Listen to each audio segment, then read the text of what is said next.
Սահմանադրությունը այս անգամ հոգևոր, բարեփոխելու իրարանցման մեջ է նաև հայ առաքելական եկեղեցին։ Թեմական ուղենշային փաստաթուղթ կոչվող կանոնակարգը եկեղեցական կյանքում նույնն է, ինչ աշխարհիկում սահմանադրությունը, կարգավորում է թեմերի գործունեությունը։ Այդ փաստաթուղթը բոլորի համար ընդունելի ձևակերպումներով համալրելու համար աշխարհի 4 կողմերից մայրաթոռ են եկել հայ առաքելական եկեղեցու նվիրապետական աթոռների ներկայացուցիչները։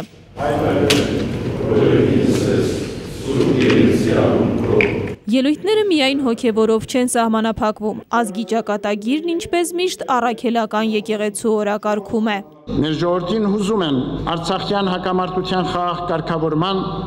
եւ Լեռնային Ղարաբաղի Հանրապետության միջազգային ճանաչման,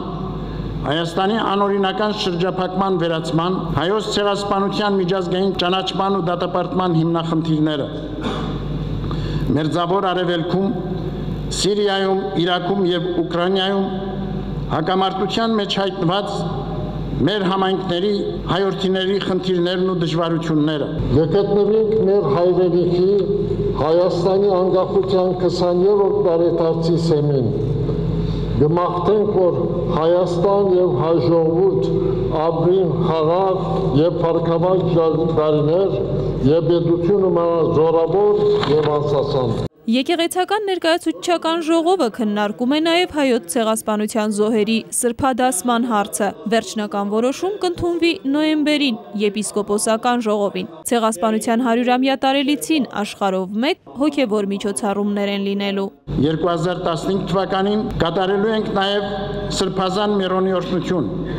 Ի մխիթարություն մեր ժողովրդի եւ իր զորացում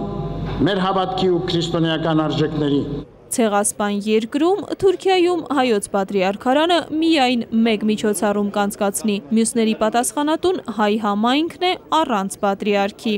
Մենք 100 տարի ոչ մեկ բան չենք արած Թուրքիո մեջ, բայց կալ տարի հանցավոր բادرակ պիտի մատուցանենք նահատակներուն համար։ Հայ առաքելական եկեղեցու թեմերն ավելացնելու խոսակցությունները այս ժողովը չի քննարկի, ասում է Մայրաթոռի դիվանապետը։ Նոր թեմերի հաստատման հետ կապված օրակարգում ենք խնդիր չունենք, թեմերի հաստատումը ուրեմն ամենայն հայոց կաթողիկոսի բացառիկ լիազորությունն է, բայց այսօր մենք նման հարց մեր օրակարգում չունենք։ Նոյեմբերի 11-ից 13-ը կանցկացվի եպիսկոպոսատ ժողովը, այնտեղ արդեն կամփոփվեն բոլոր արդյունքները։ Աննա Բալյան, Վահե Եղիազարյան, ժամը լրատվական։